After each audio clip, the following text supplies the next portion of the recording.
माता पिता से आप ये कभी नहीं पूछ सकते कि तुमने मेरे लिए क्या किया है। धर्म का यदि आप पालन करते हैं तो धर्म आपकी रक्षा वैसे ही करता है जैसे भाई सुख दुख में आपके साथ खड़ा होता है।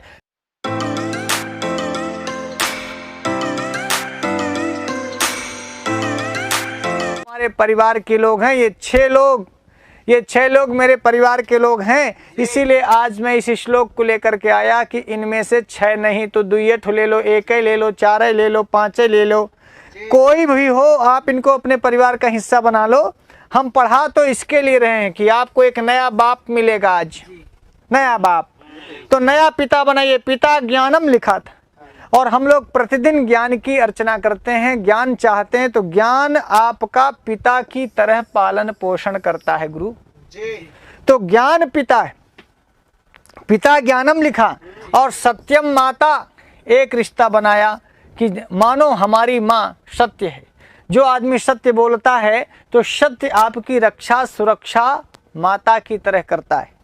और यदि आप ज्ञानवान हैं, ज्ञान है तो ज्ञान आपका भरण पोषण पिता की तरह करता है।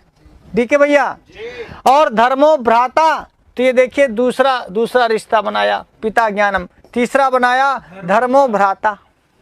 धर्म का यदि आप पालन करते हैं तो धर्म आपकी रक्षा वैसे ही करता है जैसे भाई सुख दुख में आपके साथ खड़ा होता है, ऐसे पाप पुण्य में सुख दुख में धर्म आपके साथ खड़ा होता है। और दया स्वसा, चौथा रिश्ता बनाया दया, मानो दया ही बहन है, स्वसा माने बहन।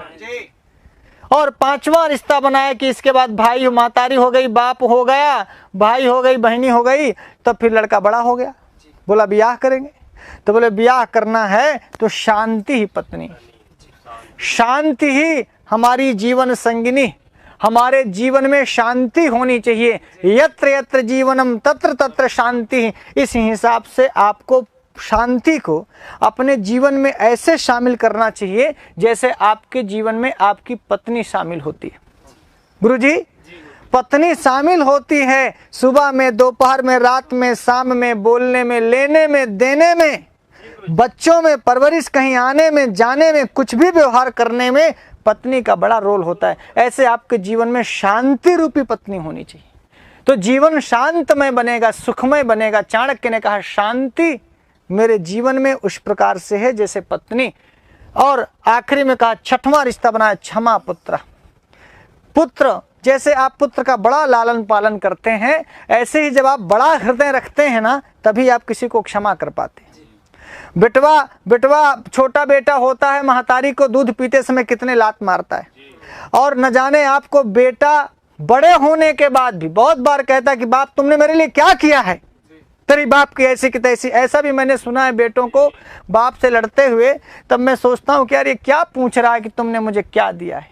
ससुरा तुम्ही को ये दिया है, तुम्ही को दिया है, तुम्ही को पाला है, तुम्ही को पोषा है। पिता ही नहीं होता, पिता तुम्हारी जड़ है, पिता तुम्हारा बीज है, पिता तुम्हारे इस उत्पत्ति में उपादान कारण है। भाई साहब बोलो, मूल कारण है।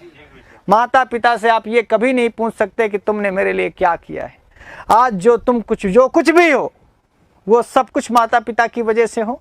तब इन्होंने कहा क्षमा पुत्रा। मैं पुत्रा इसलिए कहता हूं कि देखिए पुत्र के लिए पिता सब कुछ करता है। और जो आदमी क्षमा करता है ना, जैसे माता देखिए पुत्र को क्षमा करती है, पिता पुत्र को क्षमा करता है। तो आप पुत्र, क्षमा क्या है? पुत्र है। इसको क्या कहा? क्षमा क्या है? पुत्र है। इसलिए कि भाई क्षमा जीवन में रहेगी तो आप जैसे पुत्र का लालन पालन प्यार करते हैं वैसे ही प्यार आप क्षमा से करेंगे।